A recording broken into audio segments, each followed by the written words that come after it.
Nalyssa Smith and Angel Reese both got technical fouls, and things got a little chippy between the two. Chicago's done a nice job defensively. Nice pass. Right there. How did Dejanay hit that to Smith?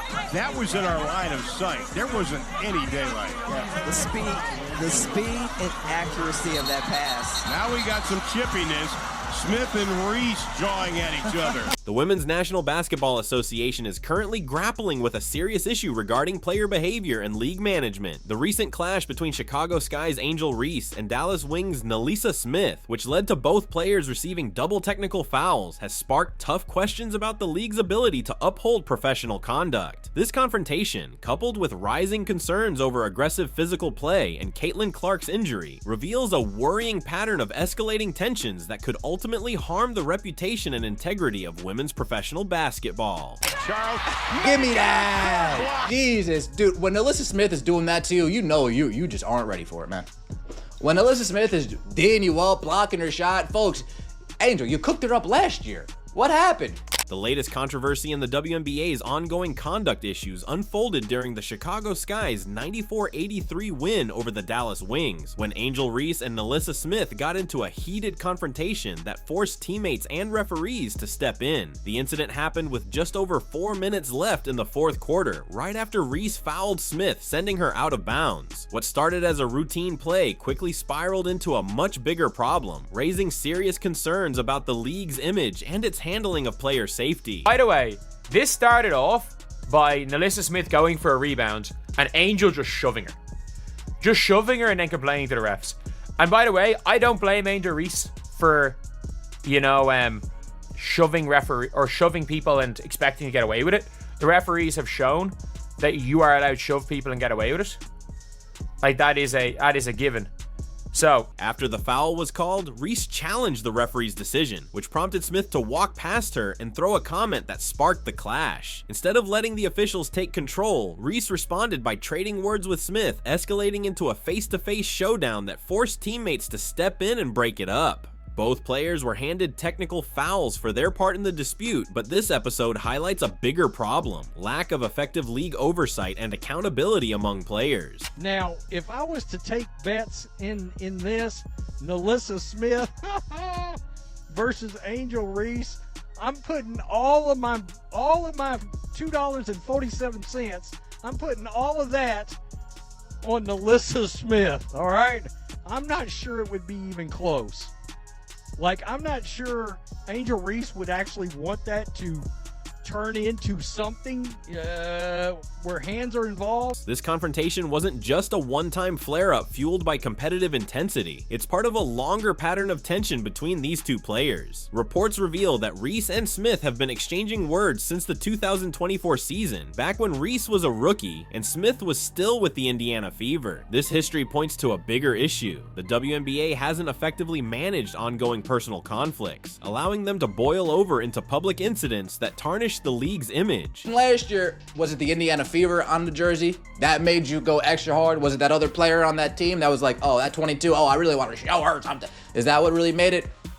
Because in these matchups against the Dallas Wings, you really haven't been anything special at all. Maybe Nalyssa Smith was tired of seeing her in a meme all offseason. And Alyssa's like, you know what? That next time I play her, I'm not going to let her cook me and do me like that. If you're enjoying this, don't forget to subscribe. The way this clash played out highlights some serious issues with player discipline and emotional control. You could see Smith's frustration clearly when she slammed the ball after the foul, while Reese's choice to shift from arguing with the refs to directly confronting Smith shows a troubling lack of professionalism. That teammates had to step in and physically separate them signals that things had gone way beyond typical game intensity. This could have easily turned into something much worse. The WNBA's reaction so far has been surprisingly mild, handing out only routine technical fouls to both players instead of tougher penalties. This cautious approach feels out of step with how heated the situation got, raising doubts about whether the league is truly tackling recurring aggressive behavior before it spirals out of control. While the technical fouls confirm that both Reese and Smith crossed a line, the absence of stricter consequences might send the wrong message, making it seem like such actions come with little real cost. and if you guys don't remember, like even last season, the two of them were getting into it through the entire season. The two of them were getting into it, and you saw literally when the referees tried to break it up, you saw them just go like, don't. Like the two of them want to get into it, and again, this is a rivalry. The clash between Reese and Smith can't be seen as a one-off event. It's part of a wider trend of rising aggression that's marked recent WNBA seasons. A key example happened in the season opener between Angel Reese and Caitlin Clark, where a tough play escalated into a confrontation that needed official review and led to multiple fouls. In that case, Clark was called for what officials ruled a flagrant foul on Reese, resulting in technical fouls for both Reese and Indiana Fever forward Aaliyah Boston. This earlier incident sheds light on the current state of player conduct in the league. Clark described her foul as just a solid take, insisting there was no ill intent, but the referee's decision to classify it as flagrant shows how even standard basketball plays are now under much closer scrutiny due to the league's heightened physicality. Clark's professional handling of the situation, owning the foul but disputing the flagrant label, stands out against the more aggressive and confrontational behavior shown by others. The surge in technical fouls and heated exchanges points to a deeper problem beyond isolated player conflicts. The WNBA's rules are clear. 7 technical fouls lead to a suspension, with additional penalties for every 2 technicals beyond that. This shows the league is aware this is a recurring challenge, but the steady stream of incidents suggests that current punishments aren't enough to rein in the growing trend of aggressive conduct. For your perspective on the flagrant foul, what was the point you were trying to make to her? It's just a good take foul, you know? If either Angel gets wide open 2 points or, we send him to the free throw line. Nothing malicious about it. It's just a good take foul. Every basketball player knows that. The rising number of on-court clashes and technical fouls poses a serious challenge for the WNBA as it strives to become a top-tier professional sports league. Fans tune in to watch high-level basketball, not to see players caught up in verbal battles and physical disputes that take away from the game itself. Every moment spent dealing with these conflicts is time lost that could be used to highlight the incredible skill, athleticism, and competitive spirit that define the best of women's basketball. The gap between players who manage adversity with professionalism and those who regularly spark confrontations is becoming more obvious. While some athletes respond to pressure by focusing on their game and letting their talent do the talking, others seem to jump at every chance to turn a disagreement into a public spectacle. This divide in behavior creates an unfair dynamic. Some players gain attention through drama, while others with superior on-court performances get overlooked. Angel Reese playing like trash all game, but that confidence doesn't waver, I guess, right? The arrogance doesn't waver, right? We could miss layups, we can miss shots, but that confidence doesn't waver at all. I mean, look at this. Angel Reese, after going 3 for 12 on the night, at this point, she has a historic play where she elbows Dejanay out the way, and here we go. Move it, little girl. And yeah, Angel Reese talking that trash. Yeah! You guys can't stop me. I'm 4 for 13. Caitlin Clark's injury adds a new layer of concern to the current issues surrounding WNBA player conduct. The league's biggest star has been sidelined for at least 2 weeks, with a left quadricep strain sustained during the Fever's game against the New York Liberty. The team confirmed 2 days later that she would miss a minimum of 2 weeks, pending further evaluation. This setback isn't just a personal blow for Clark, it's a major loss for the WNBA itself. As the league's top attraction, she plays a crucial role in driving TV ratings and filling arenas. The timing of her injury is especially troubling given the growing physicality and rising tensions seen in recent games. While Clark's specific injury hasn't been directly linked to aggressive play by opponents, the overall increase in on-court confrontations raises serious questions about player safety and the league's duty to protect its star talent. Clark's absence shifts the competitive landscape and impacts the fan experience immediately. She's expected to miss at least 4 games, including potentially high-profile matchups that draw big audiences. The sharp change in her MVP odds from plus 115 to plus 250 after the injury announcement highlights just how much her health influences both the competition and the league's commercial prospects. So the WNBA might as well just name Caitlin Clark the MVP right now, because so far she's missed 2 games due to injury, and not only have the Fever lost both games, but now in this one, they lost to quite possibly the worst team in the league, which just shows how important of a piece she is to that team. She's averaging 19 points, 9 assists, and 6 rebounds a game this year in the 4 games she played.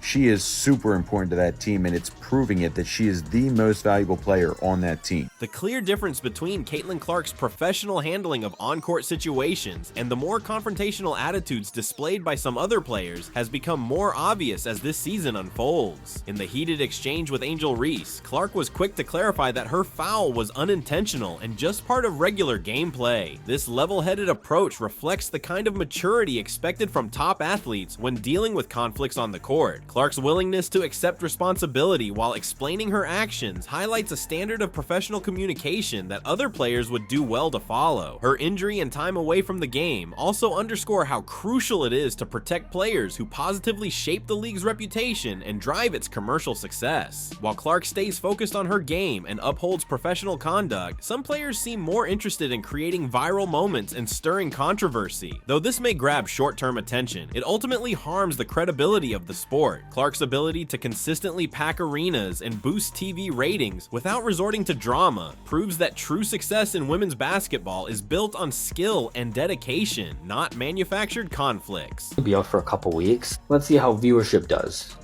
in the 3 weeks that she's out.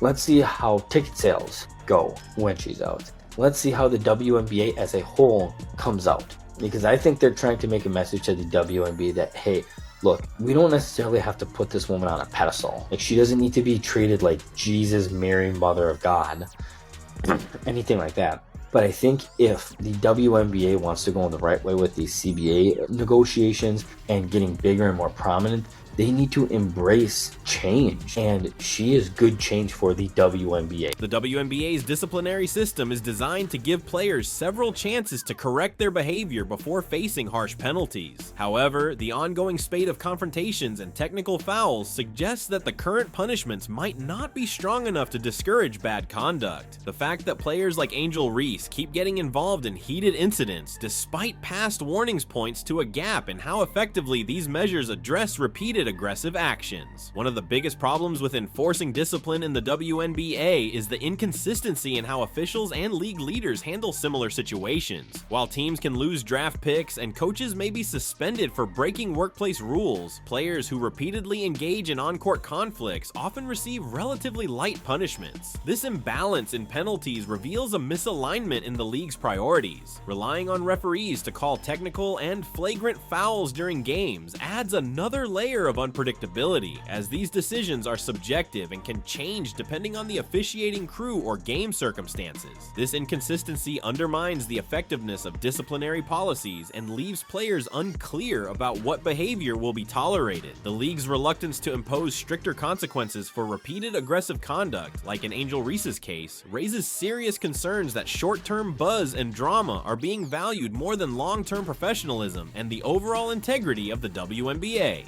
WNBA refs off Craigslist because I don't know what's going on. So you mean to tell me Angel can not only grab and pull the girl down on her, no call, but then Boston got her hands straight up in the air, not doing nothing, and the other girl tangled up in her, and then Boston get called for the foul?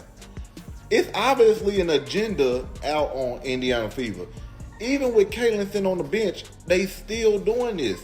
Somebody please tell me what's going on. The clash between Angel Reese and Nalyssa Smith goes beyond just a moment of competitive fire. It highlights a deeper issue of player behavior and league management that puts the WNBA's reputation as a top-tier professional league at risk. The ongoing trend of on-court confrontations, technical fouls, and heated exchanges in recent seasons reveals that current disciplinary actions aren't enough to uphold the league's professional standards or safeguard its key players. The divide between athletes who consistently show professionalism and those who frequently spark conflicts is becoming increasingly clear, with serious consequences for the WNBA's public image and business prospects. While Caitlin Clark's injury underscores the need to protect the league's star players who drive growth and fan interest, the persistent aggressive behavior from others suggests the league still hasn't made player conduct and professional development a true priority. Not seeing Angel Reese chase after Nalyssa Smith here. This is one of those basketball fights where no basketball things where people chirp at each other and they don't jump up and run after the person. Like, you know it's a bit different on that one there. And by the way, I don't think that the situation with Caitlin and Angel shows that they hate each other. I think they just hate each other. Period.